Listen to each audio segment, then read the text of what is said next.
네, 바로 이어서 시작하도록 하겠습니다. 네, 다음 연사님은 그 인텔에서 근무하고 계시는 박종석 박사님이시고요. 그리고 박종석 박사님께서 오늘 그 톡하실 제목은 Cryo CMOS System on Chip for a Scalable Large-Scale Quantum Computer입니다. 네, 박종석 네, 박사님 준비되시면 바로 시작해 주시면 감사하겠습니다. 네, 감사합니다. 네, 처음으로 이렇게 온라인 세미나에 참석해 주셔서 감사합니다. 네, 오늘 세미나 발표 주제는 크라이오시모스 SOC, 크라이오시모스 시스템 on chip for a scalable large-scale quantum computer입니다. 저는 현재 인텔 연구소에서 연구원으로 근무하고 있는 박종석입니다. 제 소개를 먼저 간단히 좀 하겠습니다. 저는 연세대학교를 졸업했고 조지아공대에서 2017년 아날로그 RF 회로 설계를 주제로 박사학위를 받았습니다. 주요 수상 경력으로는 2017년 SSCS Pre-Doctoral Achievement Award, CICC Conference Best Student Paper Award를 받았으며 연세대학교를 최우등으로 졸업했으며 SK 해외 유학 장학생으로 선정되어 유학을 가게 되었습니다. 현재 Journal of Solid State Circuit, TMTT, TCAS, MWGL 리뷰어로 활동하고 있으며 CICC 컨퍼런스와 IMS 컨퍼런스 TPC로 활동하고 있습니다. 네, 이 슬라이드는 오늘 세미나 발표의 아웃라인입니다. 먼저 제가 지금까지 진행해온 연구 분야를 간단하게 설명하겠습니다. 그 다음으로 현재 인텔 연구소에서 연구하고 있는 라지 스케일 양자 컴퓨터를 위한 크라이오시모스 SOC 큐빅 컨트롤러를 발표하겠습니다. 이어서 제가 대학원생 때 연구했던 하이스루풋 드러그 스크리닝을 위한 시모스 바이오메디칼 센서 앤 액추에이터를 발표하겠습니다. 마지막으로 제가 앞으로 진행하는 연구를 간단히 소개하겠습니다. 네, 이 슬라이드는 제가 지금까지 연구해온 연구의 오버뷰를 보여줍니다. 저는 주요 세 가지 어플리케이션을 위한 CMOS Integrated Circuit and System 설계를 연구하고 있습니다. 첫 번째 어플리케이션으로는 Next Generation Wireless Communication을 위한 RF 프론트엔드 회로를 연구하고 있습니다. 특히 RF 파워 앰플리파이어의 파워 효율, 리니어리티, 밴드위스 향상을 위한 연구를 하고 있습니다. 두 번째 어플리케이션으로는 라지 스케일 양자 컴퓨터를 위한 크라이오시모스 시스템 온칩 큐빅 컨트롤러를 연구하고 있습니다.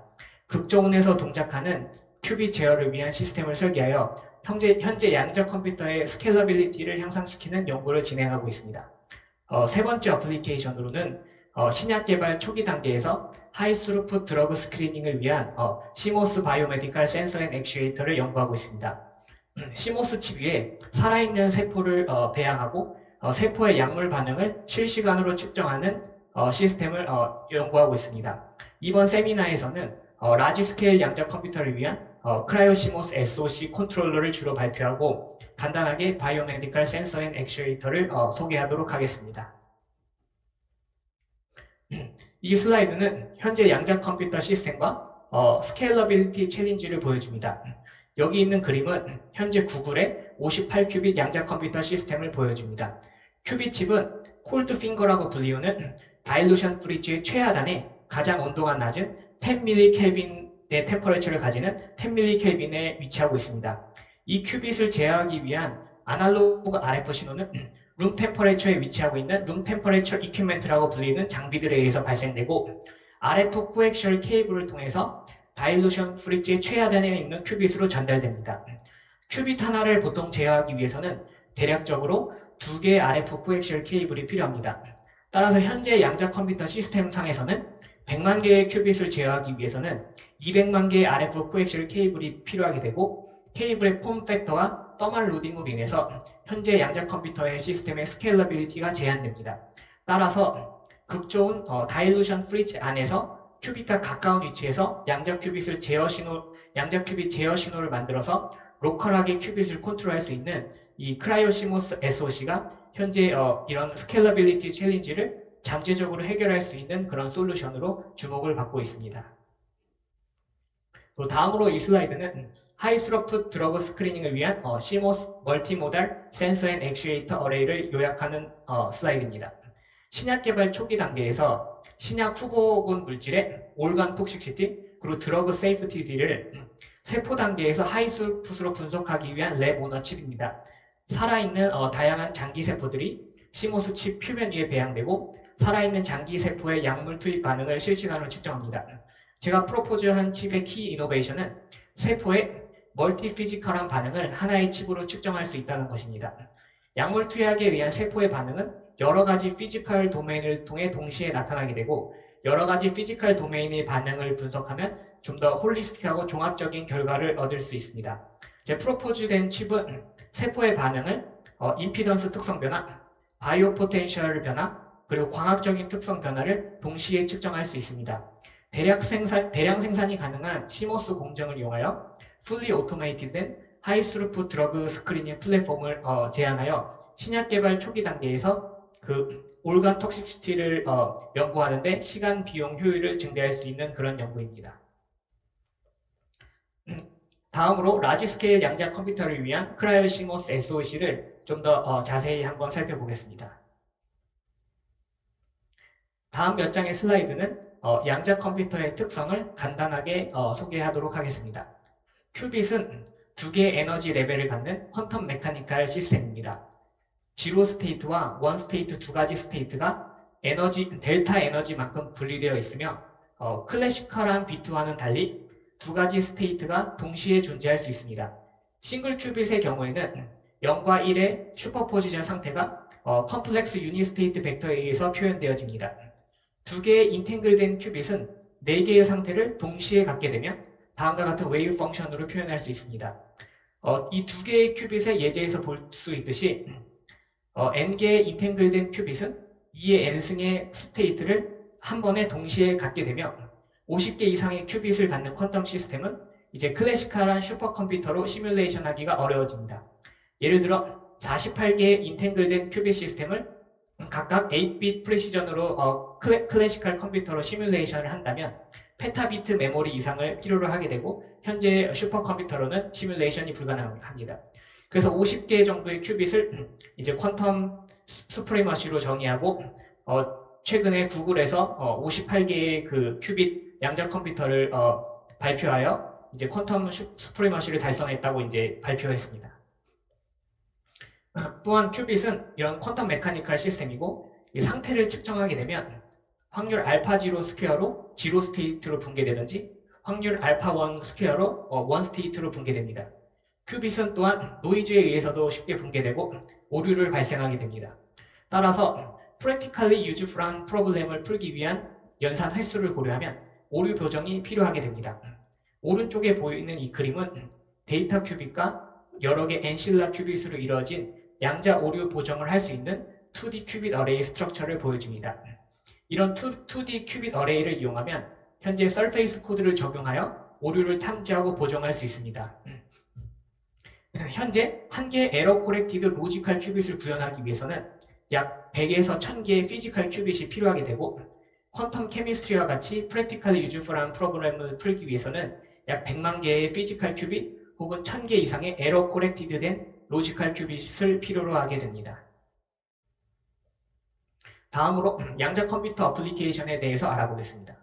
1000개의 에러 코렉티드 된 로지컬 큐빗이 있다면 연산 횟수를 되게 엄청 많은 연산 횟수가 에러 없는 연산 횟수를 가능하게 하고 세상을 변화시킬 수 있는 중요한 문제들을 풀 수 있습니다. 그 문제들로는 쇼어의 소인수분해 알고리즘을 통한 RSA 암호화, 퀀텀 케미스트리, 신약 개발, 그리고 각종 최적화 문제들이 있습니다. 다음으로 큐빗의 종류에 대해서 알아보겠습니다. 어떠한 두 개의 에너지 레벨을 갖는 퀀텀 메카니컬 시스템도 큐빗이 될 수 있습니다. 큐빗의 대표적인 예로는 슈퍼컨덕팅 큐빗, 퀀텀 닷 큐빗, 트랩드 아이온 큐빗, 토폴로지컬 큐빗이 있습니다.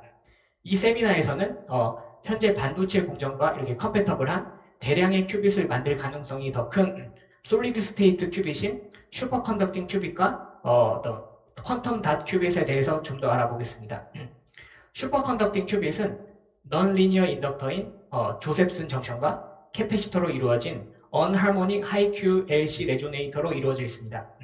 슈퍼컨덕팅 큐빗은 현재 양자 오류 보정 서페이스 코드를 적용할 수 있는 잘 디파인된 2D 큐빗 어레이 구조를 적용할 수 있고 현재 구글과 IBM에서 주로 개발하고 있습니다. 그러나 슈퍼컨덕팅 큐빗은 큐빗당 실리콘 사이즈가 약 500 마이크로미터 바이 500 마이크로 정도이고 100만 개의 큐빗을 향해 가는 100만 개의 큐빗을 그런 라지 스케일 퀀텀 컴퓨터를 위해 100만 개의 큐빗을 인테그레이션 하기에는 실리콘 사이즈가 다소 클 수가 있습니다. 예를 들어 이번에 그 2019년에 만든 인텔 탱글 레이크는 49개의 슈퍼 컨덕팅 큐빗을 가지고 있는데 사이즈가 36mm by 36mm나 됩니다. 그래서 이게 100만 개의 큐빗으로 가기에는 칩 사이즈가 굉장히 미터 이상의 단위로 커지게 되고 좀 100만 개의 큐빗을 스케일 하기에는 좀 무리가 있습니다. 그래서 그 반면에 퀀텀 닷 큐빗은 되게 어드밴스드 리소그래피 테크놀로지를 이용하여 제작되며 이 트랜지스터 자체가 큐빗을 형성하게 됩니다. 퀀텀 닷 큐빗은 여러 개의 배리어 게이트와 플런저 게이트로 구성되어 있고 플런저 게이트 아래에 한 개의 전자를 가두고 마그네틱 필드를 가해서 스핀 업 다운 두 개의 에너지 레벨을 가진 큐빗을 형성합니다. 큐빗 하나당 요즘에 어드밴스드 테크놀로지처럼 큐빗 하나당 100 나노미터 이하의 실리콘 사이즈를 필요로 하게 되며 잠재적으로 100만 개의 하이 레벨 인테그레이션이 가능합니다. 또한 최근의 연구 결과에서는 1켈빈 이상의 온도에서 동작하는 핫스핀 큐빗 칩이 발표되었고 어드밴스드 리소그래피 테크놀로지를 이용하기 때문에 컨트롤 일렉트로닉스와 클래시컬 컴퓨터 그 인터페이스를 함께 코 인테그레이션 할 수 있어서 칩 하나로 아예 그 클래시컬 컴퓨터부터 퀀텀 컴퓨터까지 컨트롤 할 수 있는 그런 칩으로 100만 개의 큐빗으로 인테그레이션이 가능합니다. 가능할 수도 있습니다. 예. 이와 같은 장점으로 인해서 인텔에서는 스핀 큐빗으로 양자 컴퓨터를 제작하는 데 좀 더 집중하고 있고 이번 세미나에서는 스핀 큐빗에 대해서 좀 더 자세히 알아보겠습니다. 왼쪽 사진은 스핀 큐빗의 마이크로 포토그래프입니다. 스핀 큐빗은 이 포토그래프에서 볼 수 있듯이 플런저 게이트와 배리어 게이트로 이루어져 있습니다. 플런저 게이트는 퀀텀 닷의 일렉트로케미칼 포텐셜을 제어하고 배리어 게이트는 인접한 큐빗의 커플링을 제어합니다. 플런저 게이트와 이 배리어 게이트에 적절한 볼테이지를 가해주면 플런저 게이트 밑에 퀀텀 닷이 형성되게 되고 이후에 플런저 게이트 포텐셜을 좀 더 파인하게 조절을 하게 되면 플런저 게이트 밑에 한 개의 일렉트론을 가둘 수 있습니다. 이렇게 싱글 일렉트론을 플런저 게이트 밑에 가둔 후 DC 마그네틱 필드를 가해주면 지먼 스플리팅을 통해서 스핀 업 스테이트와 스핀 다운 스테이트의 두 개의 에너지 레벨이 차이가 생기고 이 두 개의 에너지 레벨을 갖는 큐빗이 형성됩니다. 이렇게 큐빗이 형성되면 큐빗의 그런 가장 기본적인 로테이션 스피드인 라머 프리퀀시는 가해준 마그네틱 필드에 의해 강도에 비례하게 되며 따라서 칩에 온칩 마이크로 마그넷을 디파짓하게 되면 그 마그네틱 필드 그레디언트를 주게 되면 마그네틱 필드 그레디언트로 인해서 어드레서블한 독특한 라머 프리퀀시를 갖는 큐빗 어레이를 형성할 수 있습니다. 앞으로 몇 장의 슬라이드는 유니버설 퀀텀 컴퓨팅을 위한 그 arbitrary unitary operation을 구현하기 위한 기본 요소인 싱글 큐빗 게이트, 그 다음에 인접한 2큐빗 게이트, 그리고 큐빗 스테이트 리드아웃에 대해서 좀 더 살펴보고 그 이후에 그것을 컨트롤하기 위한 크라이오시모스 SOC를 살펴보겠습니다. 여기 왼쪽 그림은 원 디멘셔널한 3큐빈 어레이를 보여줍니다. 온칩 마이크로 마그넷에 의해 마그네틱 필드 그레디언트로 3개의 어드레서블한 라머 프리퀀시를 갖는 큐빗이 형성되어 있습니다. 싱글 큐빗 게이트는 3개의 큐빗이 커플링 없이 배리어 게이트에 의해서 아이솔레이션이 되어 있는 상태에서 각각의 큐빗에 매칭되는 라머 프리퀀시를 가지는 마이크로웨이브 펄스를 가해줘서 큐빗을 이 블락 스피어에서 특정한 축을 기준으로 로테이션하는 오퍼레이션을 말합니다. 그래서 그 X 로테이션을 예를 들어 말을 해보면 로테이션 엑시스는 그 마이크로웨이브 펄스의 페이즈에 의해서 결정되고 로테이션 앵글은 마이크로웨이브 펄스의 앰플리튜드와 듀레이션 곱에 의해 결정됩니다. 오른쪽 그림 그 같은 그림으로 예를 들어보면 레퍼런스 페이즈와 같은 페이즈를 갖는 마이크로웨이브 펄스를 가해주면 X축을 기준으로 로테이션을 하게 되고 90도 시프트된 마이크로웨이브 펄스를 가해주면 Y축을 기준으로 로테이션을 하게 됩니다. 따라서 싱글 큐빅 게이트를 위해서는 페이즈 트래킹을 할 수 있는 임의의 주파수를 생성할 수 있는 그런 마이크로웨이브 펄스 제너레이터가 필요합니다. 다음으로 유니버설 퀀텀 컴퓨팅을 위한 기본 요소 중 하나인 투큐블 게이트 혹은 인탱글먼트에 대해서 알아보겠습니다. 싱글 큐빅 게이트를 위해서는 왼쪽 그림에서 보는 것과 같이 두 개의 큐빗이 그 사이에 있는 베리어 게이트에 의해서 완전히 아이솔레이션 되어 있습니다. 그 두 개의 큐빗을 인탱글하기 위해서는 순간적으로 베리어 게이트를 낮춰서 베리어 장벽을 낮춰서 포텐셜 장벽을 낮춰서 두 개의 큐빗이 인터랙트하게 만들어야 됩니다. 이런 정확한 투 큐빗 게이트를 위해서는 두 개의 큐빗이 인터랙트하는 강도와 시간을 정확하게 조절해야 합니다. 큐빗 투 큐빗 커플링 강도는 베리어 게이트 포텐셜과 이렇게 익스포넨셜한 관계가 있고 토탈 인터랙션, 토탈 커플링은 큐빗 투 큐빗 커플링 강도를 시간으로 인테그레이션해서 얻을 수 있습니다. 그래서 이렇게 정확한 투 큐빗 게이트를 위해서는 11비트의 앰플리튜드 레졸루션과 나노세컨 타임의 레졸루션을 갖는 볼테지 덱이 필요로 합니다. 실제로 스핀 큐빗 칩에서는 이런 모든 게이트에 이런 볼테지 덱을 필요로 하고 따라서 N 스핀 큐빗 칩에서는 큐빗 칩을 제어하기 위해서는 3N 플러스 1의 볼테지 덱이 하이 레졸루션 패스트 볼테지 덱을 필요로 합니다. 마지막으로 큐빗 스테이트 리드아웃에 대해서 알아보겠습니다. 큐빗 스테이트 리드아웃은 엘저만 리드아웃 스핀과 RF 리플렉트 매트리를 통해서 구현됩니다. 큐빗은 반대편에 마주보고 있는 싱글 일렉트론 트랜지스터에 캐패시티블리 커플링이 되어 있고 큐빗의 일렉트론 개수 혹은 차지가 변하게 되면 V is equal to Q over C 관계에 의해 볼테지가 변하게 되고 이는 SET 임피던스의 변화로 나타납니다. 오른쪽 그림은 엘저만 리드아웃 스킴을 보여줍니다. 오른쪽 그림에서 볼 수 있듯이 큐빗 스테이트 리드아웃을 위해서는 플런저 게이트 포텐셜을 조절하여 일렉트론 스핀업, 스핀 다운 에너지 레벨이 레저버 에너지 레벨 중간에 오도록 조절을 합니다. 이렇게 리드아웃 포지션으로 게이트 포텐셜을 조절하면 현재 큐빗 일렉트론이 스핀업 상태일 경우에는 상대적인 에너지 레벨에 의해서 스피너 일렉트론이 레저벌로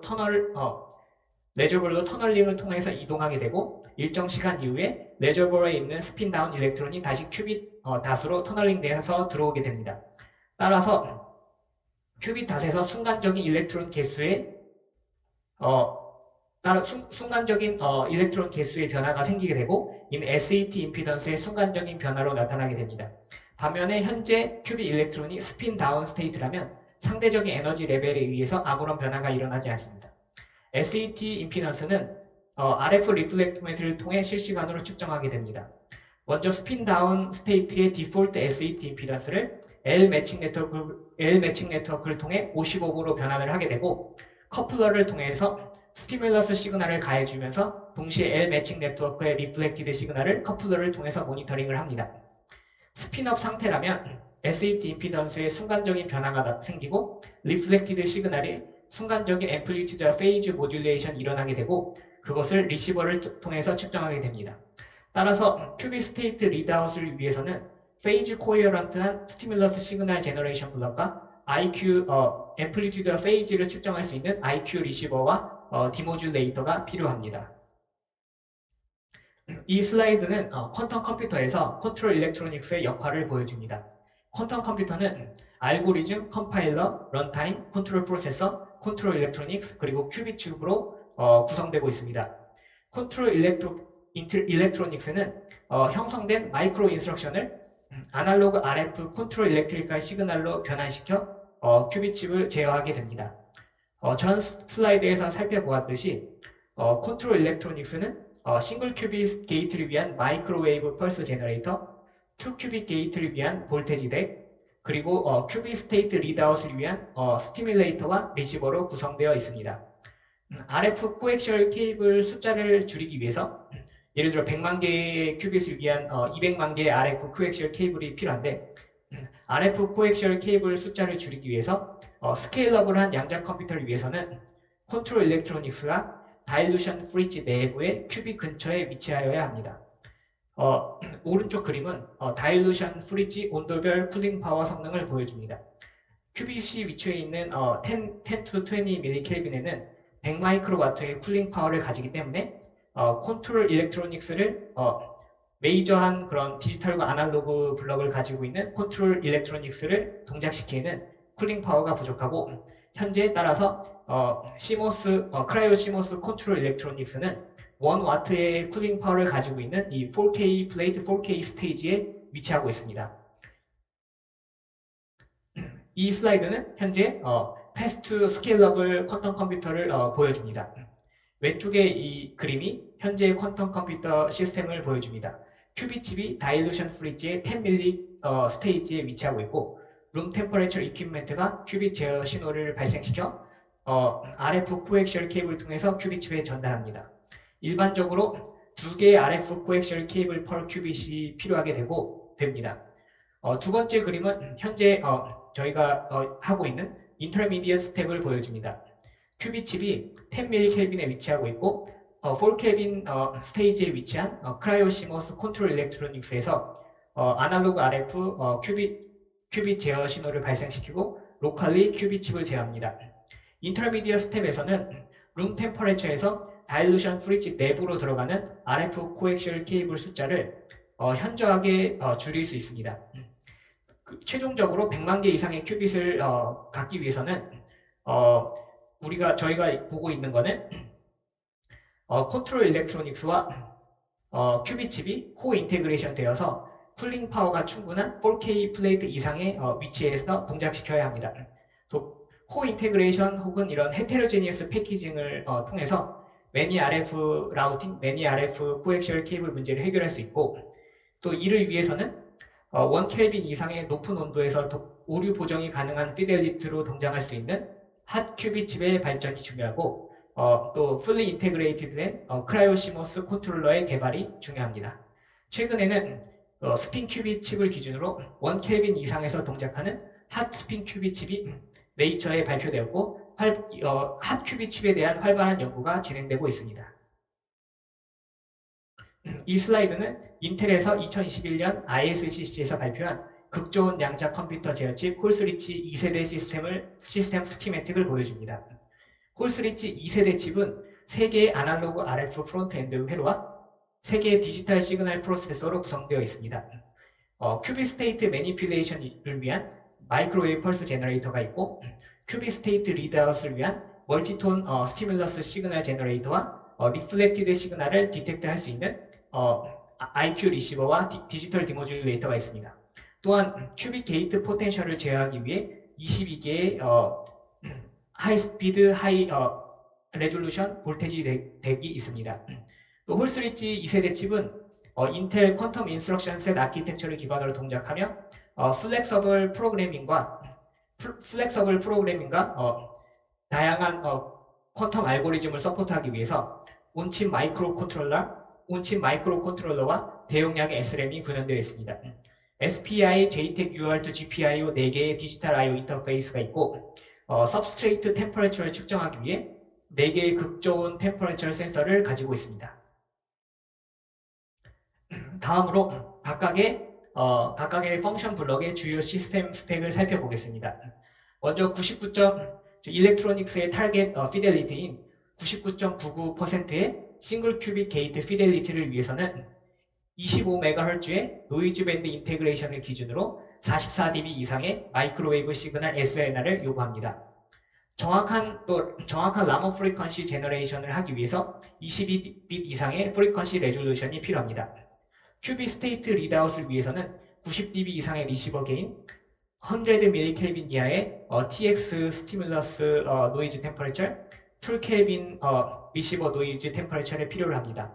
또 정확한 2큐빅 게이트를 위해서 11빛 레졸루션의 11빛 앰플리튜드 레졸루션을 갖고 하프 LSB보다 작은 인테그레이티드 RMS 볼테지 노이즈를 필요로 합니다. 위 시스템의 자세한 사항은 아래 레퍼런스 페이퍼에서 찾아볼 수 있습니다. 다음으로 마이크로웨이브 펄스 제너레이터를 살펴보겠습니다. 시간 관계상 자세한 트랜지스터 레벨의 회로보다는 시스템을 중심으로 설명하겠습니다.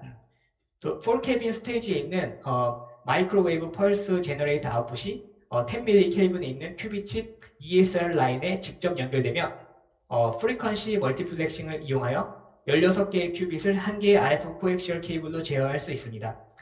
RF 프론트엔드 서킷으로는 싱글 사이드 밴드 IQ 트랜스미터 아키텍처를 적용하였으며 디지털 시그널 프로세싱 블록에는 다이렉트 디지털 신세시스를 적용하여 arbitrary 펄스 시그널을 발생할 수 있습니다.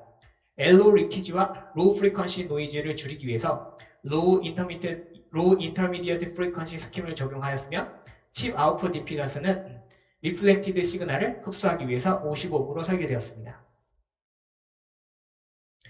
다음으로 마이크로웨이브 펄스 제너레이터 디지털 시그널 프로세서를 살펴보겠습니다.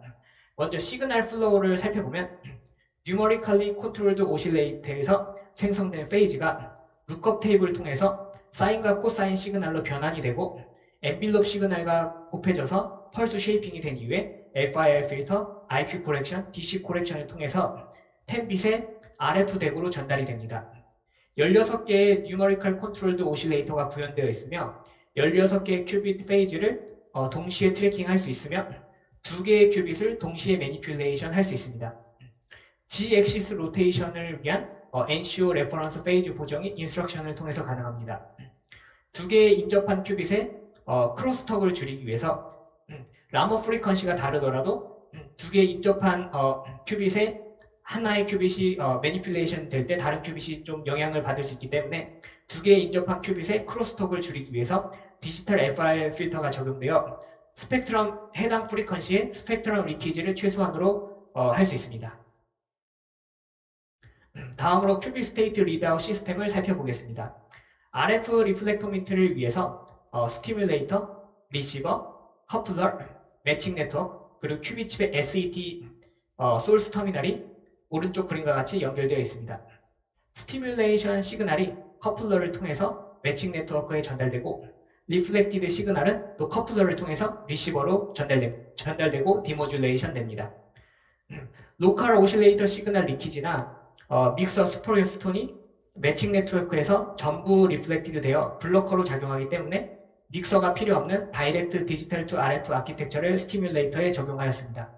리플렉티드 시그널의 앰플리튜드 페이지를 디모듈레이션 하기 위해서 IQ 리시버 아키텍처가 적용되었으며 RX 로컬 오실레이터 시그널은 시스템 클럭의 인테저 디비전을 통해서 생성되어 클락스퍼가 DC나 하이 프리퀀시 영역에 형성돼서 각각 AC 커플링이나 로우 패스 필터링으로 제거가 되게 됩니다. 다음으로 큐빗 스테이트 리드아웃 디지털 디모듈레이터를 살펴보겠습니다. 온칩 리시버 ADC에서 400메가 샘플 퍼 세컨드로 샘플링된 8비트 로우 인터미디얼 프리퀀시 IQ 데이터가 디지털 도메인에서 DC 시그널로 한 번 더 다운 컨버전이 컴플렉스 다운 컨버전이 되게 되고 로우 패스 필터를 통과하고 IQ 빈 히스토그램 빈 카운트로 저장이 됩니다.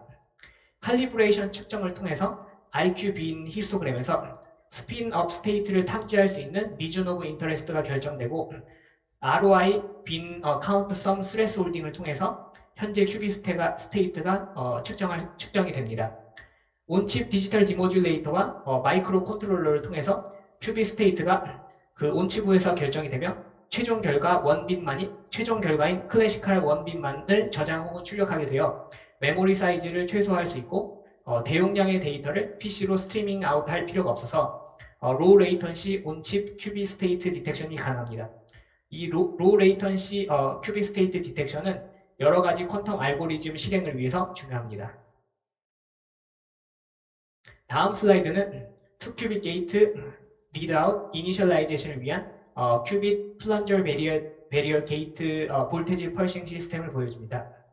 4켈빈 스테이지 칩 아웃풋은 익스터널 바이어스티를 통해서 10mK 스테이지의 큐빗 플런저 베리어 게이트로 연결됩니다. 7개의 1D 리니어 큐빗 어레이를 제어하기 위해서는 22개의 볼테지 제어하기 위해서 22개의 볼테지 덱을 구현하였습니다.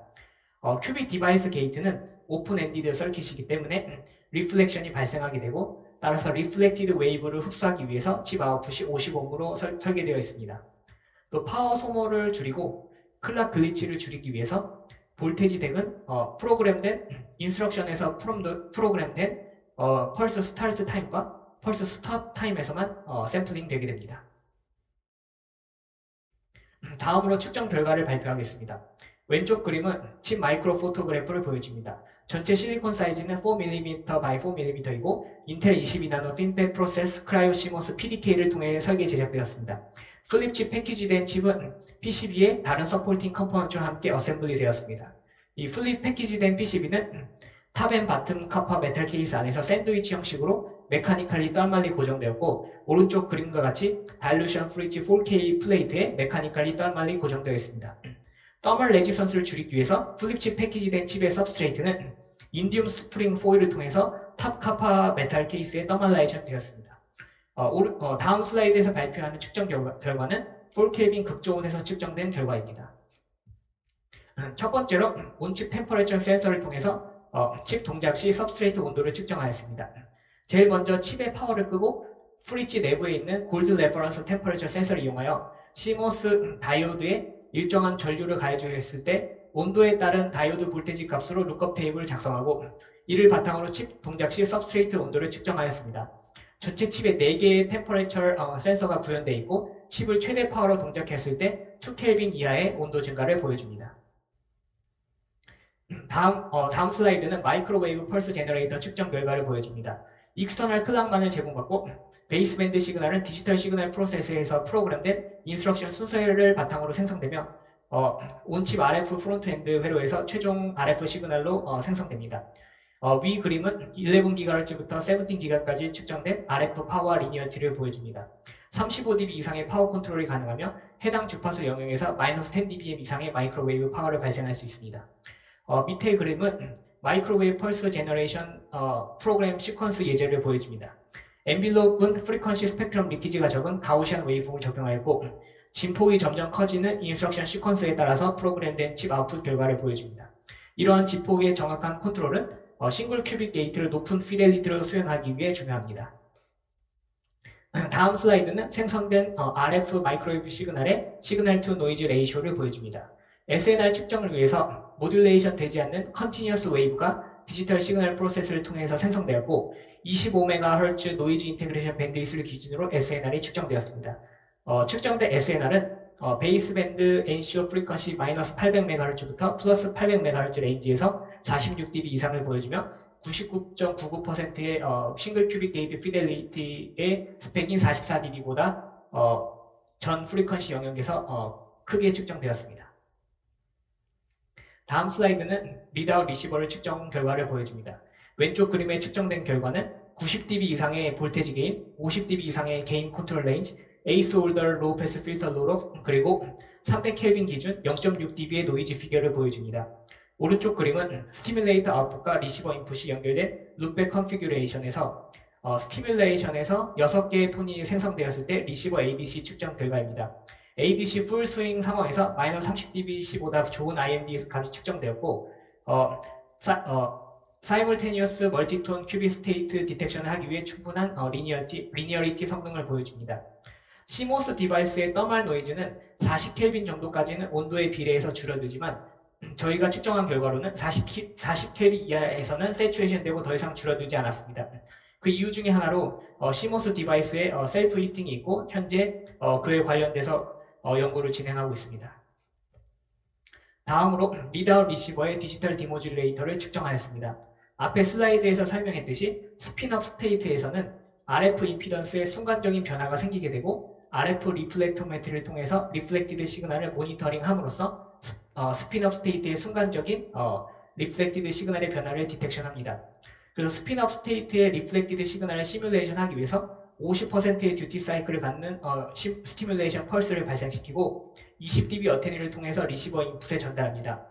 전달된 50% 듀티 사이클을 갖는 스티뮬레이션 펄스를 리시버에서 디모듈레이션 하게 되고 오른쪽 그림은 온칩 프로세서된 IQ 플랜 히스토그램을 보여줍니다. 측정된 IQ 플랜 히스토그램은 50% 듀티 사이클의 온 스테이트와 오프 스테이트의 순간적인 시그널 앰플리튜드 변화를 두 개의 컨스텔레이션으로 보여줍니다. 리드아웃 디텍션은 이 스핀업 스테이트로 인한 순간적인 SET 임피던스 변화에 해당하는 영역을 히스토그램에서 선택하고 그 영역의 이 빈 카운트를 합산하고 그 결과가 스레스홀드보다 크게 된다면 스핀업 스테이트로 결정하게 됩니다. 슬라이드는 라비 오실레이션 실험을 보여줍니다. 라비 오실레이션 실험은 이니셜라이제이션, 매니퓰레이션, 그리고 리드아웃으로 구성됩니다. 이니셜라이제이션 후에 큐빗이 블락스피어 상에서 지로 스테이트 혹은 노스폴에 위치하고 있고 매칭 마이크로웨이브 펄스에 의해서 특정 특정 앵글만큼 로테이션을 하게 되고 그 후에 큐빗 상태를 리드아웃합니다. 같은 실험을 마이크로웨이브 펄스의 듀레이션 혹은 앰플리튜드를 증가시키면서 반복하게 되고 그에 비례해서 반복할 때마다 특정 축을 중심으로 로테이션 앵글이 점점 커지게 되고 따라서 스피너 스테이트 프로버빌리티가 오실레이션을 하게 됩니다. 아래 그림은 홀스리치 1세대 컨트롤러를 통해서 라비 오실레이션을 측정한 결과입니다. 홀스리치 1세대는 첫 번째 세대는 마이크로웨이브 펄스 제너레이터 기능만 가진 컨트롤러이고 다른 장비와 같이 동작시켜 스핀 큐빗의 라비 오실레이션 실험을 성공적으로 수행하였고 2021년에 네이처에 퍼블리시 되었습니다. 오른쪽 그림은 홀스리치 2세대를 이용한 라비 오실레이션 실험을 위한 컨트롤 시그널을 보여줍니다. 처음에 게이트 볼테지를 발생시켜서 이니셜라이제이션을 하고 마이크로웨이브 펄스를 발생시키고 그의 RF 리플렉토메트를 리드아웃을 수행합니다. 같은 실험을 마이크로웨이브 펄스 앰플리튜드를 증가시키면서 반복하게 되고 현재 홀스리치 2세대를 통해 인텔 스핀 큐빗을 제어하는 실험을 하고 있으며 측정 결과가 아직 퍼블리시 되지 않아서 이번 세미나에서는 포함시키지 않았습니다. 남은 시간에 제가 대학원생 때 연구했던 하이스루풋 드러그 스크리닝 for early stage drug development를 위한 CMOS 바이오메디컬 센서 앤 액추에이터에 대해서 간단히 소개하겠습니다. 먼저 신약 개발 초기 단계에서 셀 베이스 센서의 중요성에 대해서 간단히 설명하겠습니다. CMOS 셀 베이스 센서는 살아있는 세포가 CMOS 센서 위에 직접 배양되어서 케미컬 컴파운드의 투약 반응을 CMOS 센서가 직접 모니터링하는 시스템입니다. 셀 베이스 에세이는 피지올로지컬리 렐리번트한 인포메이션을 제공해주고 전통적인 바이오케미컬 에세이에 비해 더 정확한 리얼 라이프 모델을 표현합니다. 그리고 셀 베이스 에세이는 살아있는 세포의 반응을 직접 모니터링하기 때문에 신약 후보 물질의 클리니컬 트라이얼 이전 주요 장기 세포에 대한 독성 실험을 하이스루풋으로 가능하게 합니다. 신약의 장기 독성은 신약 개발에서 매우 중요한 요소이며 최근에 신약 마켓 철회의 가장 큰 이유 중에 하나가 장기 독성 때문입니다. 따라서 시간과 돈의 투자 효율이 낮은 클리니컬 트라이얼 이전의 얼리 스테이지 신약 개발 단계에서 이 세포 레벨 인비트로에서 셀 베이스 에세이를 통한 신약 후보 물질군의 이런 컴프레hen시브한 올간 톡식시티, 드러그 세이프티 테스트가 매우 중요합니다. 이 슬라이드는 장기세포 독성 테스트를 위한 CMOS 센서 앤 액추에이터 어레이를 서머리합니다. 케미컬 컴파운드 약물 투여 반응은 투여 이후 세포 반응은 매우 컴플렉스하게 일어나고 멀티 피지컬 도메인에서 일어나게 됩니다. 따라서 이 프로포즈된 CMOS 센서는 이 멀티 피지컬한 세포 반응을 종합적으로 측정하기 위해서 여러 가지 물리적 반응을 동시에 측정할 수 있습니다. 이 그림은 제한된 CMOS 센서가 측정할 수 있는 물리적 도메인을 보여줍니다. CMOS 센서는 인트라, 익스트라셀러 포텐셜 리코딩, 컴플렉스 임피던스 센싱, 옵티컬 스테릭 다이나믹 메저먼트를 할 수 있습니다. 또한 바이페이지 커렌트 스티뮬레이터를 통해서 세포 데미지를 최소화하면서 세포를 익사이테이션 시킬 수 있습니다. 아래 그림은 여러 가지 버전의 CMOS 센서 마이크로 포토그래프를 보여줍니다. 가장 이 그림에서 보이는 가장 최신의 칩에서는 2만 개의 센싱 픽셀을 16 마이크로미터의 레졸루션으로 1500개의 픽셀을 동시에 측정할 수 있는 시스템입니다. 세포를 CMOS 센서에 직접 틔우기 때문에 바이오 컴패터빌리티가 매우 중요하며 인하우스 패키징을 통해서 CMOS 알루미늄 패드를 골드 패드로 취환하였습니다. 오른쪽 그림은 이렇게 풀리 패키지된 CMOS 센서 표면 위에 세포를 디파짓한 모습을 보여줍니다. 이렇게 멀티 피지컬 도메인에서 측정해서 분석하면 각각의 물리 도메인의 파라미터뿐만 아니라 파라미터 간의 상호작용을 종합적으로 분석하여 좀 더 이렇게 홀리스틱하게 약물 반응을 측정할 수 있습니다. 앞으로 다음 몇 장의 슬라이드는 살아있는 세포를 바탕으로 한 측정 결과를 발표하겠습니다. 이 슬라이드는 CMOS 센서 위에 직접 배양된 G 심장세포의 스테릭 다이나믹 옵티컬 리콜딩을 보여줍니다. 왼쪽의 그림은 레퍼런스 스테레오 마이크로스코프 이미지고 오른쪽 그림은 센서를 통해 측정된 스테릭 옵티컬 이미지입니다. 이 센서를 통해서 측정된 이미지는 레퍼런스 이미지와 잘 매칭이 되고 세포의 라이트 트랜스페런시를 나타내 줍니다. 이 스태틱 옵티컬 이미지는 셀 바이어빌리티, 그로스, 마이그레이션, 셀 로케이션 인포메이션을 나타내 줍니다. 오른쪽 그림은 다이나믹 옵티컬 리콜딩 시그널을 보여줍니다. 심장 근육의 스폰테니어스 비팅으로 인한 순간적인 근육 수축과 근육 이완으로 발생하는 세포의 라이트 트랜스페런시의 다이나믹한 변화를 보여줍니다. 이런 웨이폼은 심장 근육의 이런 메카니컬한 움직임과 관련된 신호를 보여줍니다. 다음으로 같은 바이오 샘플의 익스트라셀러 포텐셜을 측정하였습니다. 위의 그림은 G 심장세포의 스폰테니어스한 비팅을 보여주고 아래의 그림은 아이소프로테레놀이라는 그런 약을 투약 후 반응을 보여줍니다. 그림에서 보는 것처럼 아이소프로테레놀 투약 이후 심장세포의 박동수가 0.3헐츠에서 2.3헐츠로 현저히 증가한 것을 볼 수 있습니다. 이전 슬라이드에서 측정한 다이나믹 옵티컬 리콜딩은 근육의 메카니컬한 움직임을 바탕으로 한 옵토메카니컬한 반응을 보여주고 이 슬라이드에서 측정한 익스트라셀러 포텐셜은 일렉트로케미컬한 반응을 보여줍니다. 따라서 두 개의 데이터를 동시에 비교함으로써 심장 근육의 움직임에 따른 일렉트로케미컬한 반응을 홀리스틱하게 이렇게 셀룰라 분석을 할 수 있습니다.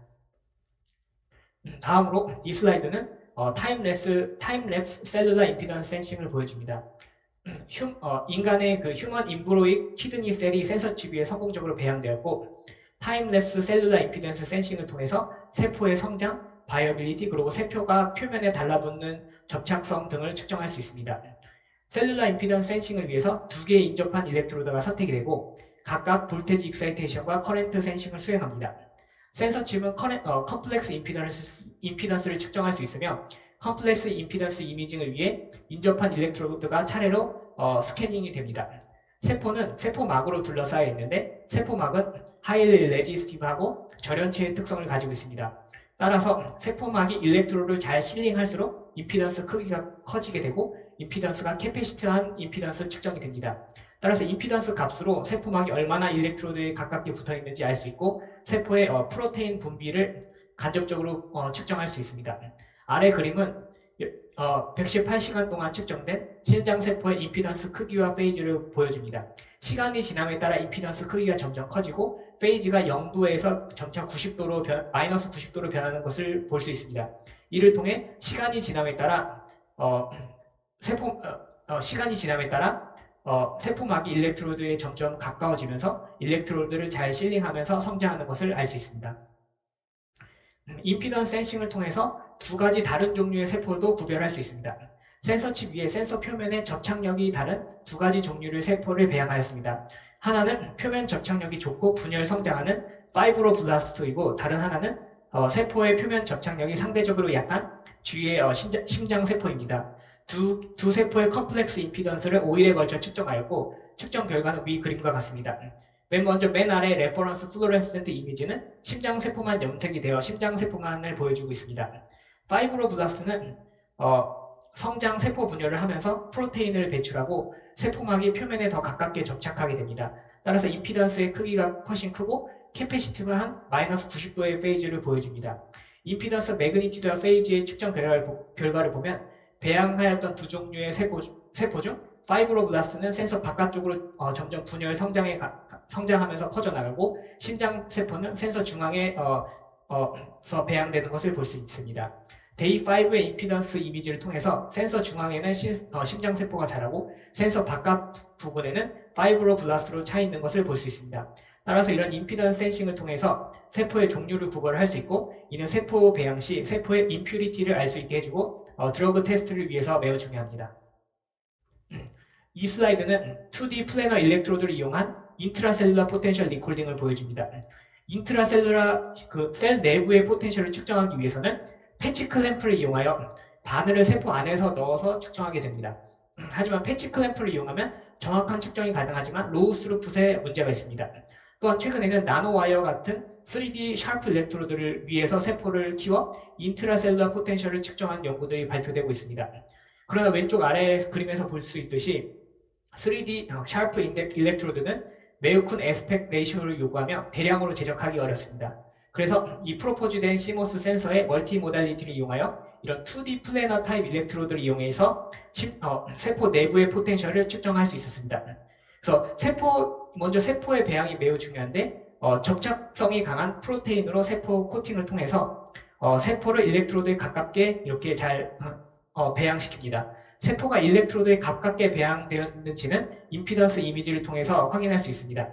세포가 일렉트로드에 가깝게 잘 배양이 되면 그 다음에 스티뮬레이터를 이용하여 강력한 커렌트 펄스를 가하면 셀 멤브레인이 순간적인 다이렉트릭 브레이크다운을 일으켜서 세포 내부의 포텐셜을 모니터링할 수 있는 레지스티브한 액세스가 생깁니다. 이런 경우 2D 플래너 타입 일렉트로드 이용하여 300초 이상 동안 인트라셀룰러 포텐셜을 측정할 수 있습니다. 이 오른쪽 그림은 커렌트 스티뮬레이터의 커렌트를 증가시키면서 리코딩한 결과를 보여줍니다.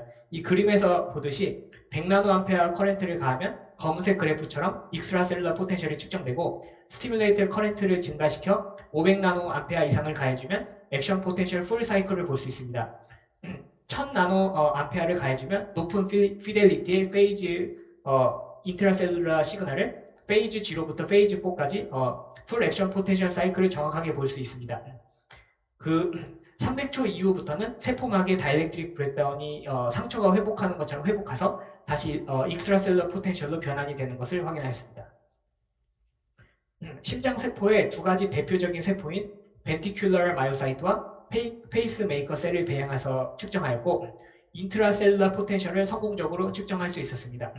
오른쪽 오버레이 그림의 빨간색 그래프에서 볼 수 있듯이 측정 결과 페이스메이커 심장세포의 고유한 특징인 짧은 액션 포텐셜 듀레이션 그리고 느린 소디움 채널 업스트로크 벨로시티가 성공적으로 측정되었고 이 두 개 파라미터를 익스트랙션해서 페이스메이커 셀과 그런 벤티큘러 마요사이트 셀의 특성을 잘 분리할 수 있었습니다. 다음으로 마지막으로 리도케인 농도를 증가시키면서 심장세포의 변화를 측정하였습니다. 리도케인은 국소마취제이고 항부정맥제이고 심장세포의 소디움 채널 블로커로서 투약 농도가 증가할수록 페이즈 제로의 이 소디움 채널 업스트로크 벨로시티를 줄이게 됩니다. 위 그림은 리도케인 농도를 증가시키면서 측정된 인트라셀룰러 포텐셜 리코딩 오버레이 플랫입니다. 그림에서 볼 수 있듯이 리도케인 농도가 증가할수록 소디움 채널 업스트로크 벨로시티가 줄어들고 액션 포텐셜이 짧아지는 것을 보고 있습니다. 그래서 오른쪽 그림은 두 가지 파라미터를 약 투여 농도에 따라 플롯한 그림입니다. 그림에서 확인할 수 있듯이 특정 방향으로 파라미터가 이동하는 것을 볼 수 있습니다. 그래서 결론적으로 이 프로포즈된 멀티모달 CMOS 센서 앤 액추에이터를 이용해서 세포의 반응을 이런 여러 가지 피지컬 도메인에서 종합적으로 관찰할 수 있고 특히 이는 대량 생산이 가능한 CMOS 공정을 이용함으로써 신약 개발의 초기 단계에서 많은 양의 신약 후보군의 물질의 올간 톡식시티와 드러그 세이프티를 대량으로 풀리 오토메이트된 형식으로 빠르게 할 수 있어 신약 개발의 시간과 비용 효율을 증대할 수 있습니다. 마지막으로 제가 앞으로 이어가는 연구에 대해서 간단히 소개하겠습니다. 제가 이번 세미나를 통해서 발표한 내용처럼 저는 앞으로 1밀리언 큐빅 이상의 라지 스케일 퀀텀 컴퓨팅 클라우드 서버의 상용화를 위한 연구를 계속할 예정입니다. 특히 컨트롤러뿐만 아니라 퀀텀 컴퓨터의 벌티컬 스택 전체로 연구 범위를 넓혀서 네이티브 시모스 공정을 이용한 큐비치 디벨롭먼트 혹은 퀀텀 알고리즘에 최적화된 악셀러레이터가 포함되어 있는 커스텀 ASIC 컨트롤러 등등을 연구할 예정입니다. 또한 바이오메디컬 리서치에서는 신약 개발 초기 단계의 세포의 장기 독성 자동 테스트를 위한 완전 자동화된 이런 드러그 스크리닝 플랫폼을 이런 빌딩하기 위한 연구를 해보려고 합니다. 네, 감사합니다.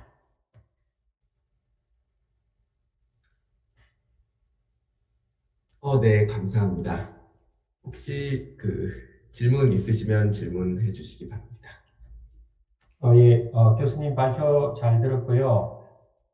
교수님 이제 전공은 공통 분모가 회로를 기점으로 해서 바이오 일렉트로닉스도 하고 퀀텀 일렉트로닉스도 하고 그렇게 이해하면 맞나요? 네, 맞습니다. 네. 예.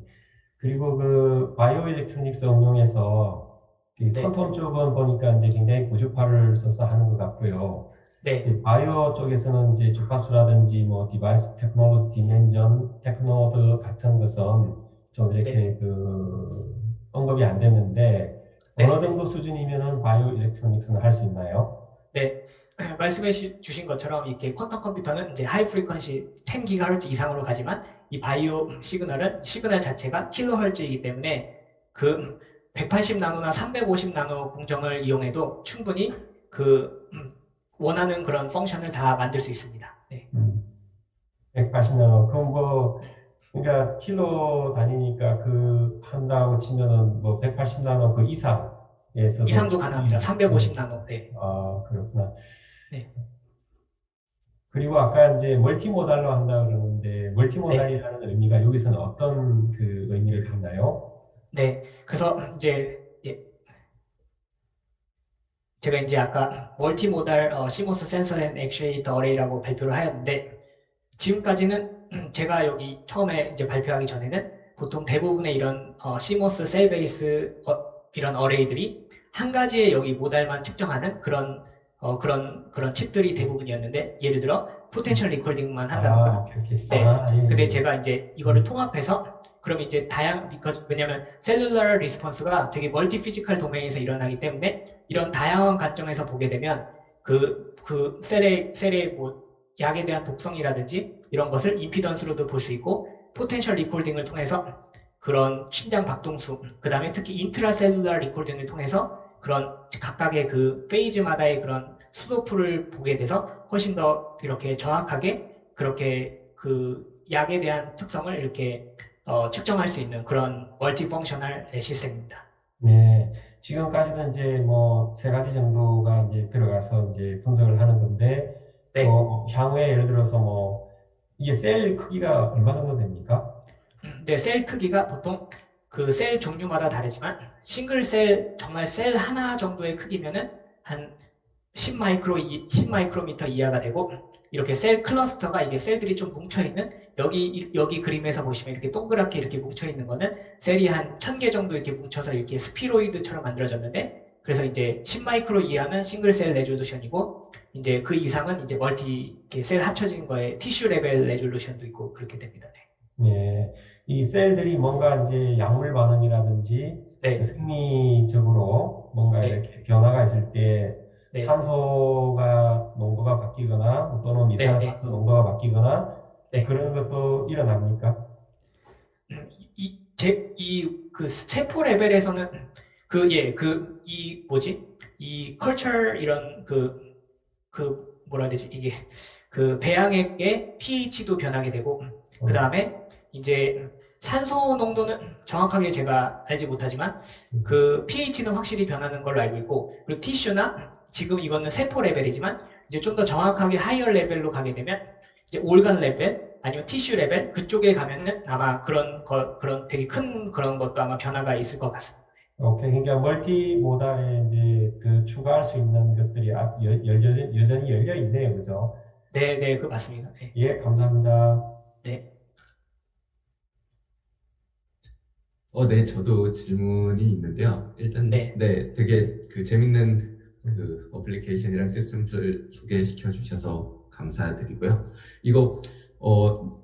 이게 일단 두 가지 보여주셨잖아요. 이 바이오 네. 쪽 어플리케이션이랑 이제 되게 라지 스케일의 퀀텀 컴퓨팅 시스템 안에 들어가는 그런 거 네. 보여주셨는데 이게 회로 설계하는 입장에서는 네. 이 두 가지 어플리케이션에서 그 뭔가 특수한 챌린지들이 있나요? 그러니까 그냥 보여주셨을 때는 뭐 어쨌든 기본적으로 센서 리드아웃 하는 그런 아날로그 회로들이나 아니면은 이제 RF 회로들 그런 것들 다 공통적으로 사용이 되는 것 같은데 이 어플리케이션이나 이 시스템에서 좀 유니크하게 요구되는 회로 디자인 하는 데 있어서 좀 유니크한 챌린지 같은 것들이 따로 있는지 궁금해요.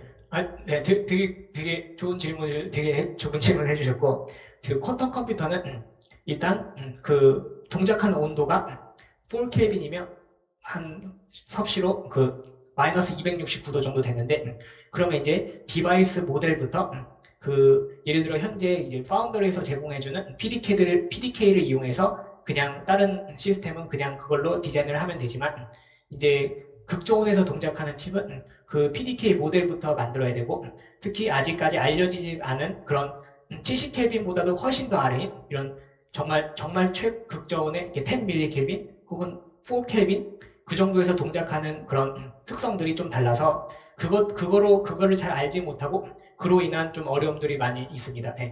그래서 퀀텀 컴퓨터 시스템을 그 디자인할 때는 그런 크라이오 시모스 PDK 그게 그런 아날로그 디지털 RF 설계 모델 그리고 특히 노이즈 모델 그 다음에 이런 덱 같은 걸 만들기 위한 그런 미스매치 이런 대량의 그런 그 디바이스 미스매치 데이터 그런 게 많이 부족해서 되게 좀 디자인할 때 측정과 좀 다른 결과가 나올 수도 있고 좀 그런 점이 좀 제 생각에는 좀 챌린지한 부분인 것 같습니다. 그리고 이 바이오메디컬 리서치는 좀 그 여기서 제 최신 이런 칩을 보게 되면 그 1500개의 사이트를 동시에 리콜딩을 할 수 있고 그러기 위해서는 약간 뭐 타임 인터리빙, 타임 멀티플렉싱, 데이터 버퍼링, 그 다음에 시스템을 구성하기 위해 그 PCI 인터페이스 이런 걸 만들어주고 그 다음에 컴퓨터 메모리로 연결해서 되게 이렇게 시스템적으로 되게 좀 그런 어렵다기보다 좀 생각을 많이 해야 되는 부분이 많고 그 다음에 특히 이 칩만 만드는 게 아니라 이런 바이오 실험을 같이 해야 되는 경우도 같이 해서 이렇게 데몬스트레이션을 해줘야 되기 때문에 이렇게 이렇게 넌 스탠다드한 시모스 칩 위에 이렇게 세포를 키우게 되면 제가 처음에 세포를 키울 때는 이게 굉장히 시모스 칩이 세포를 키우기 위해 만들어진 그런 공정이 아니기 때문에 굉장히 바이오 컴패터빌리티 이슈 그래서 되게 큰 관점에서 이 시스템을 보고 또 이렇게 저는 항상 시모스 회로나 이런 설계 그 기술 그 설계 테크닉에서 이렇게 좀 하겠지만 이제 되게 시스템 디벨롭이나 그 다음에 이거를 실제 피지시스트나 다른 바이오 그 생물학자들과 같이 이렇게 해야 되고 이게 되게 멀티 디서플리너리한 그런 거라 되게 그런 시스템 구성 이런 거에 좀 시간을 많이 써야 되는 것 같습니다. 그리고 한 가지 더 질문이 있는데요. 그 아까 앞에 퀀텀 네. 컴퓨터에서 그 인텔 뭐 퀀텀 그 인스트럭션 셋 아키텍처라고 해주신 게 있잖아요. 네네 예. 그거 이용을 해가지고 실제로 뭐 간단한 프로그램 같은 거를 돌려보기도 하는 건가요? 이거 다 만든 다음에? 네, 그래서 네, 좋은 질문이십니다. 그래서 여기 보시면은 이렇게 그 퀀텀 양자 컴퓨터에 이렇게 벌티컬 스택이 있는데 이제 알고리즘을 그렇게 이제 최종적으로는 이제 그 아날로그 RF 시그널로 그걸 모든 걸 변환하는데 그거를 이제 변환하는 그 퀀텀 알고리즘을 이렇게 동작시키기 위한 우리가 인스트럭션을 디파인을 하게 되고 그 인스트럭션을 따라서 이 알고리즘에 처음에 만들어지면 이 컴파일러하고 이 퀀텀 컨트롤 프로세서에서 그런 알고리즘을 그 인스트럭션 시퀀스로 변환을 하게 되고 그 변환한 거에 따라서 컨트롤 일렉트로닉스에서 그런 시그널을 만들어주게 되고 그래서 그 퀀텀 인스트럭션 셋은 이제 그 퀀텀 알고리즘을 돌리기 위한 그런 가능한 그런 인스트럭션 셋으로 저희가 이렇게 계속 변화해 가지만 계속 이렇게 만들고 있습니다. 네. 그러면은 그것도 다 지금 공개가 돼 있는 건가요? 퀀텀 인스트럭션 셋 아키텍처. 그 퍼블릭하게 공개가 되지는 않은 걸로 알고 있습니다. 네. 제가 간단한 질문 하나 드리면요. 네. 그 반도체 연구소 리모델링하고 뭐 이런 거 관계하면서 그 젊은 교수님들이 그 바이오 쪽하고 그 이 IC 쪽하고 이렇게 뭔가 연계할 수 있는 그런 공간을 만들어 주려고 네. 그 질문을 드리는 건데요. 아까 네. 뒤에 보니까 이제 그 칩 위에다가 셀 배양하고 이런 거 하려면 특수 네. 시설이 필요할 것 같은데 뭐 네. 이런 청정실, 무균실 뭐 이런 게 관점에서 연구를 하나요? 그런 실이 필요하나요? 네, 제가 그 센서를 실제로 이제 바이오 샘플을 올려서 그렇게 측정을 할 때는 그냥 저는 특수한 그런 실험실이 필요하다기보다 그냥 바이오 랩에 가서 그 원래 바이오 랩에서는 이제 페트리 디시나 이런 데다가 셀 배양을 하게 되는데 여기 보시면은 네. 제가 이렇게 커스텀하게 칩을 만들고 그게 이렇게 페트리 디시를 잘라서 이렇게 이 모듈을 만들게 되는데 이제 이거는 현재 거기 바이오랩에서 특수한 어떤 추가적인 장비 없이 그냥 이대로 페트리 디시 대신에 이거를 그대로 이렇게 셀을 배양하고 그다음에 이제 뚜껑을 이렇게 닫아서 이제 그 배양하는 기계에다 넣던지 그런 식으로 해서 뭐 완전 특별한 그런 장비나 그런 건 필요하지 않고 보통 바이오랩에서 운영하는 그 장비들을 같이 이용해서 같이 이렇게 할 수 있었습니다. 예. 그러니까 일반 뭐 가운 같은 거는 아니고 그냥 일반 사람들이 신발 신고 드나드는 그런 실험실 공간에서 저런 네, 그 기구를 써서 해도 뭐 큰 문제는 없다 이렇게 이해하면 네, 돼요. 네, 네, 오케이. 맞습니다. 네. 알겠습니다.